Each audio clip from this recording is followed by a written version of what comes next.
अगर आप ऊर्जा के इस आयाम को सक्रिय करते हैं तो जीवन के अन्य आयाम खुल जाएंगे। एक चीज यह है कि क्या आप उन आयामों के लिए तैयार हैं। कुंडलिनी योग मूल रूप से सबसे जोखिम भरा योग है। मैं जोखिम भरा इसलिए कह रहा हूं क्योंकि यह सबसे शक्तिशाली भी है। अगर आपको गहरी खाई में कूदना है तो या तो आपको पागल होना चाहिए या आपको किसी पर जबरदस्त भरोसा होना चाहिए।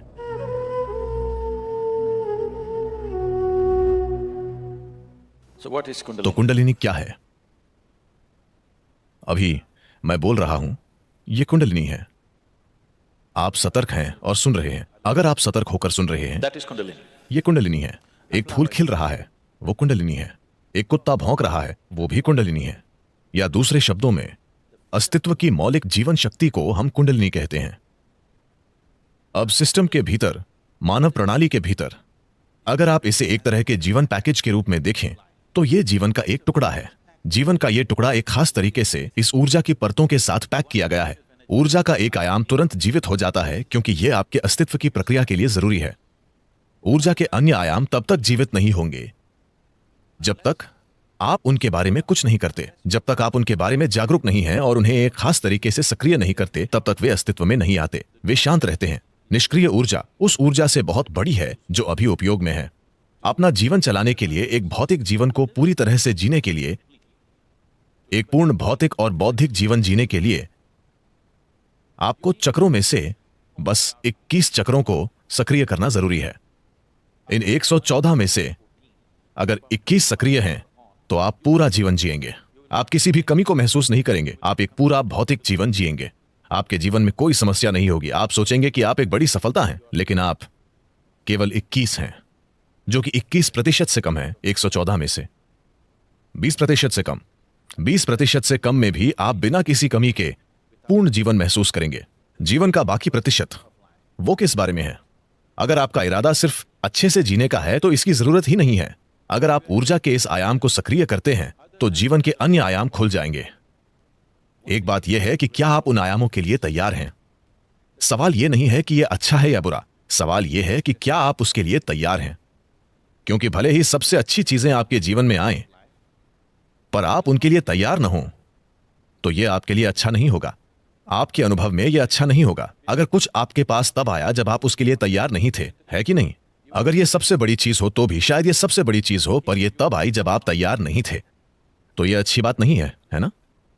तो क्या आप तैयार हैं? यह पहला सवाल है। अगर आप तैयार हैं तो हम इसके लिए क्या कर सकते हैं? हम इसे कैसे सक्रिय कर सकते हैं? ऐसा करने के कई तरीके हैं, कई तरीके। लेकिन कुंडलिनी योग अभ्यास से लोग परिचित हैं, ठीक है। कुंडलिनी योग, मैं किसी पर टिप्पणी नहीं कर रहा हूं।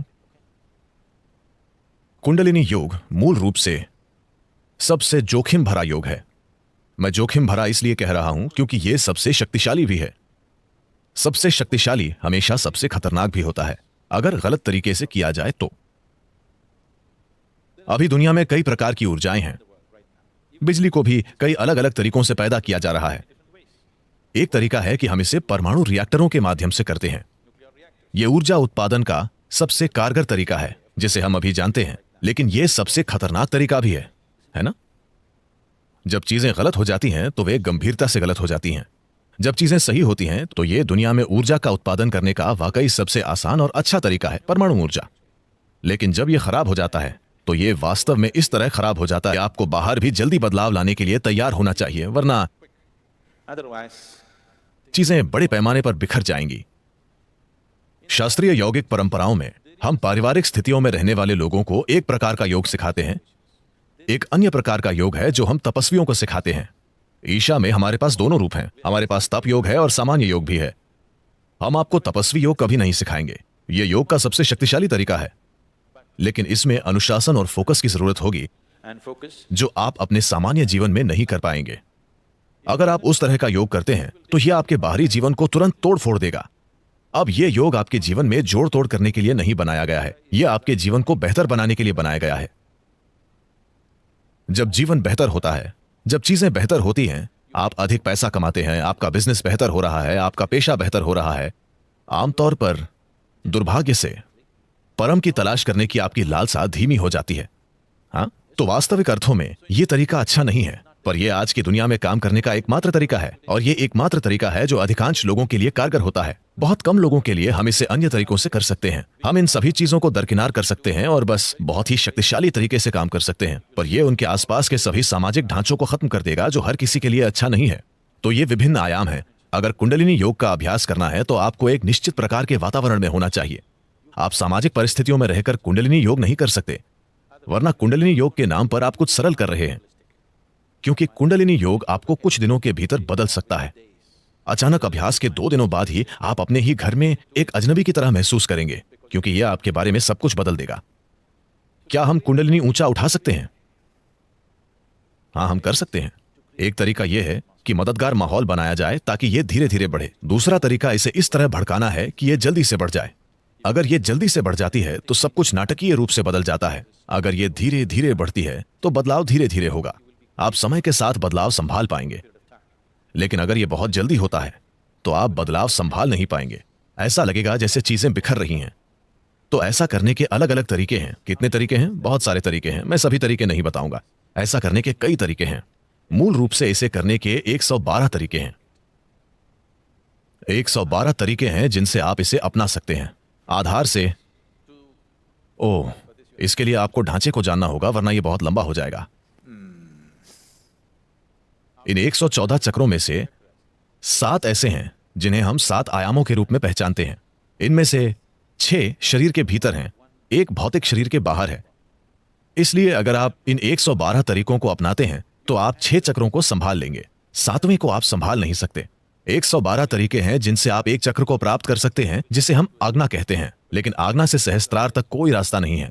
इसका कोई तरीका नहीं है। आपको बस एक खाई में कूदना है। अगर आपको खाई में कूदना है तो आपको पागल होना चाहिए या आपको किसी पर जबरदस्त भरोसा होना चाहिए।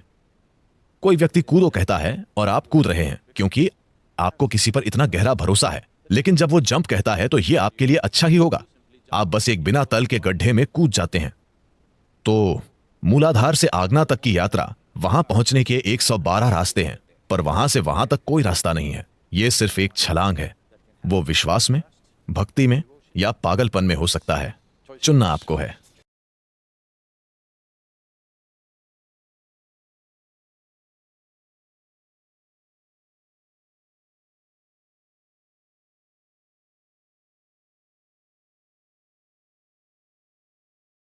पर यह सबसे खतरनाक है। जरूरी तैयारी और मार्गदर्शन के बिना, विशेषज्ञ मार्गदर्शन, निरंतर मार्गदर्शन और देखरेख के बिना किसी को कभी इसका प्रयास नहीं करना चाहिए। पर समस्या यह है कि इस पर किताबें लिखी गई हैं और सभी उच्चतम योग करना चाहते हैं। कोई भी ए से शुरू नहीं करना चाहता। सब जी के साथ वर्णमाला शुरू करना चाहते हैं। यह रवैया अपने आप में ही खतरनाक है।